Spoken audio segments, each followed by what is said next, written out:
છે લોકોને આપણે કહ્યું કે જોડે જોડે પાર્લામેન્ટને આપણે ધ્યાન આપીશું. દુનિયાના ઇતિહાસમાં ક્યારેય બન્યું નથી કે લોકો પાર્લામેન્ટને ધ્યાન આપે. આપણે આપીશું કારણ કે આપણે ભિખારી નથી, આપણે દાતાઓ છે, આપવા વાળા. એટલે આપણે લોકોને કહ્યું કે 1 રૂપિયો આપવા, વધારે નહીં. 1 રૂપિયો. તમારા ઘરમાં 5 લોકો હોય તો 5 રૂપિયા આપે. પાર્લામેન્ટને લોકો મને કહે કે માટીભાઈ પણ 20,000 કરોડના ખર્ચે બાંધે છે, એમને આપણો રૂપિયો એટલા માટે કે મારા છોકરાના છોકરા એવું કહે કે મારી દાદી કે દાદાએ આ મકાનમાં 1 રૂપિયો આપેલો હોય. આ સમાજનું નામ લખાય એમાં. પાર્લામેન્ટ કોઈ એકના બાપની નથી, જનતાની છે. લોકોને ગમી ગયું.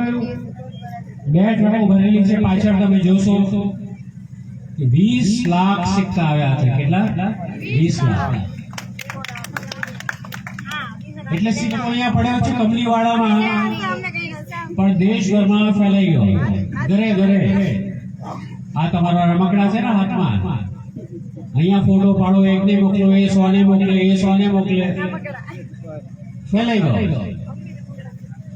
સરકારને હવે ખબર નથી કે શું કરવું. સિક્કાનું લે તો પણ ભરાઈ ગયા, ના લે તો પણ ભરાઈ ગયા.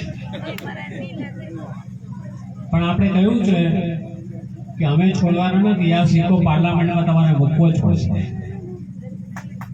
કારણ ભારતમાં તમે ભલે અમારાથી અવડાતા હો, 150% મતો અમારી જોડે.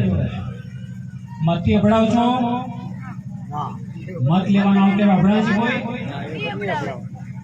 वोट से कोई छुआछूत नहीं होता. એટલે આ આંદોલન લોકોનું છે, આટલું મોટું છે. ભીમની વાત છે, કારણ કે ભીમને જે ભૂલી જશે તે ભૂસાઈ જશે. આપણે આજે જે પણ પ્રગતિ કરી શક્યા છે એ ભીમના કારણે. મત આપી શક્યા. આજે આપણી પાસે વોટર આઈડી છે, મત ઓળખપત્ર છે, આધાર કાર્ડ છે, જમીનો છે નાની મોટી. સ્ત્રીઓને પ્રસૂતિમાં 3 મહિના રજા મળે છે નોકરીમાં. આ બધું આંબેડકરના કારણે. એમના કાયદા હતા એટલા માટે. પણ ખાલી જય ભીમ બોલવાથી એ ના થાય. આપણા જિંદગીમાં કંઈ કરવું પડે. જો મારી ઈચ્છા હોય તો કોઈ મારી જોડે આબડછેડ ના રાખે તો મારાથી પણ કોઈની જોડે રખાય નહીં. પછી કહે કે ના હું વણકર, હું મોટો નહીં, રોહિત મારા કરતા નાનો, એમાં જય ભીમ બોલવાનું કંઈ ખરું? કંઈ ના ચાલે. એ બાબા સાહેબનું અપમાન છે. એવા લોકો કે જે અસમાનતા પાડતા હોય અને જય ભીમ બોલે એ બાબા સાહેબનું અપમાન છે. જે લોકો દારૂ પીને જય ભીમ બોલે એ પણ બાબા સાહેબનું અપમાન છે. મોંમાં ગુટકા ભરીને જય ભીમ બોલે એ પણ બાબા સાહેબનું અપમાન છે. એ માણસ આખી જિંદગી એક જ ધ્યેય હતો એનું કે મારો સમાજ છે એ ઇજ્જતથી જિંદગી જીવી શકે આ દેશની અંદર. અને એટલા માટે જેણે ઘોડાનો વિરોધ કર્યો કે નહીં તો ઘોડા પર ના બેસે, એને એનો ઘોડો જિંદગી ભર યાદ રહેશે. એના છોકરાઓને બી કહેશે કે આવું ના કરતા કોઈ. હા, આપણો સમાજનો પરિચય છે. એટલે આ યાત્રા નીકળી છે. આજે બીજો દિવસ છે. સવારે ટાઈમસર નીકળીએ છીએ, પણ રસ્તામાં એટલા બધા લોકો સ્વાગત માટે ઉભા છે. એટલા બધા લોકો. આખો અમદાવાદમાં 10 જગ્યાએ બેન્ડ વાગ્યા સાથે. મોડા પડી જાય. ગઈકાલ 3 કલાક મોડા પડ્યા. આજે પડવું નથી. આવતીકાલે રાજસ્થાન જઈશું. 4 રાત અને 4 દિવસ રાજસ્થાનમાં યાત્રા જશે. પછી હરિયાણા જઈશું. 7મી તારીખે સાંજે હરિયાણાની બોર્ડરથી ક્રોસ કરીને દિલ્હી પહોંચીશું. કે આંબેડકર ભવન છે, બાબા સાહેબે પોતાના પૈસામાંથી જમીન ખરીદીને મકાન બનાવેલું, એનું નામ આંબેડકર ભવન છે. એમાં આપણે આ સિક્કો મૂકવાના છે. કાર્યક્રમ કરીશું. સરકારને આપણે 24 કલાક આપ્યા છે. કેટલા? 24 કલાક. અમે ઇજ્જત વાળા લોકો છીએ. તમારી પાસે ભીખ માંગવા આવ્યા નથી, આપવા આવ્યા. તમને 20 લાખ લોકોનો ઉપયોગ જોઈતો હોય અને આ સિક્કો જોઈતો હોય તો ઇજ્જતથી આવો અને લો. તમે ના લો, અમને વાંધો નથી, અમે લઈને પાછા. બની શકે કે અમને 20 લાખ ઓછા પડતા હોય, વાંધો નહીં. 2024 માં 1 કરોડ સિક્કા કરીને પાછા જઈશું. એ બી ઓછા પડે તો 2 વર્ષ પછી 5 કરોડ લઈને જઈશું પાછા. આપણા દેશમાં 16.5 કરોડ લોકો છે. દરેકના ઘરમાંથી સિક્કો ના આવે ત્યાં સુધી છોડવાના નથી. શા માટે? મારા બાપ દાદાએ સહન કર્યું, મેં સહન કર્યું, અને મારા આજના બાળકો જન્મે એ સહન કરે. શા માટે? ના, અમે સહન નથી કરવા માંગતા.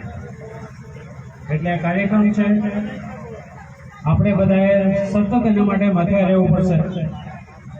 તમે ગમલીવાળા ગામમાં અમારું આટલું ભવ્ય સ્વાગત કર્યું અને અમારી 2 વાત સાંભળી. તમારો બધાનો ખૂબ જ આભાર. જય ભીમ.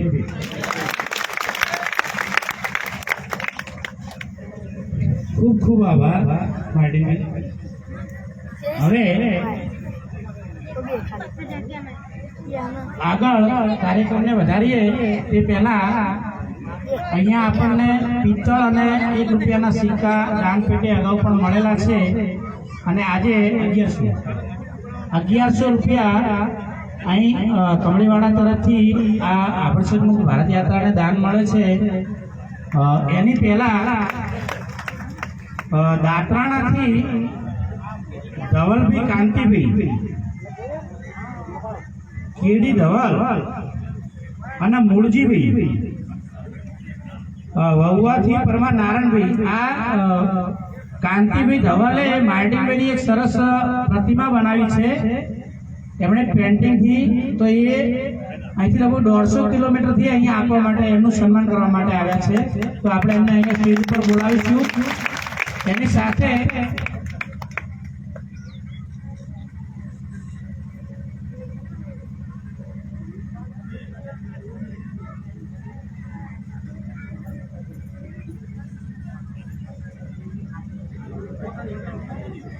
સોરી, અહીંયા દાનની જે રકમ બોલે મારી ભૂલ છે. 5100 રૂપિયા અહીંયા કમળીવાડાનું દાન છે. ખૂબ ખૂબ ધન્યવાદ. કારણ કે જે યાત્રાનું સન્માન છેલ્લા 1 મહિનાથી મહેનત આપણા બધા માટે એમની યથાશક્તિ જે પણ બનાવ્યું હોય, જમણવાર, મંડપ, ડીજે, સાઉન્ડ, એની સાથે અગાઉ પણ અમને 1 રૂપિયાના સિક્કા પેટે 4 થી 5 હજાર રૂપિયા અહીંયા ટુકડે ટુકડે દાન મળેલું છે અને પિત્તળ પણ અહીંયા સૌથી વધારે મળેલું છે. ખૂબ ખૂબ ધન્યવાદ કમળીવાડાના તમામ ભાઈઓ, બહેનો, બાળકો, યુવાનો, વડીલો. હવે કાંતિભાઈને વિનંતી કે માર્ટીનભાઈનું સન્માન કરશે. સાથે પાટણ અને બનાસકાંઠાની ટીમ પણ જોડાશે. પ્રદીપભાઈ, ઇન્દુબેન તેઓ પણ સાથે આવશે.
આપણે લખી નાખીએ બધાના પૈસા, કારણ કે ઘણા બધા ગામમાંથી આવ્યા હોય ને એટલે આપણે આભાર વિધિ પણ કરવાનું. ખૂબ ખૂબ ધન્યવાદ કાંતિભાઈ. હવે આપણે આગળના સંચાલન માટે ભરતભાઈને વિનંતી કે આગળનો કાર્યક્રમ ચલાવો.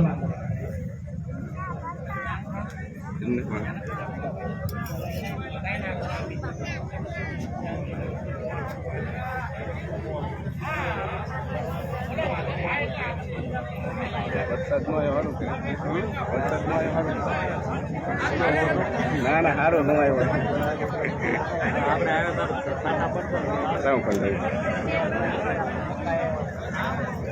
ખૂબ ખૂબ આભાર.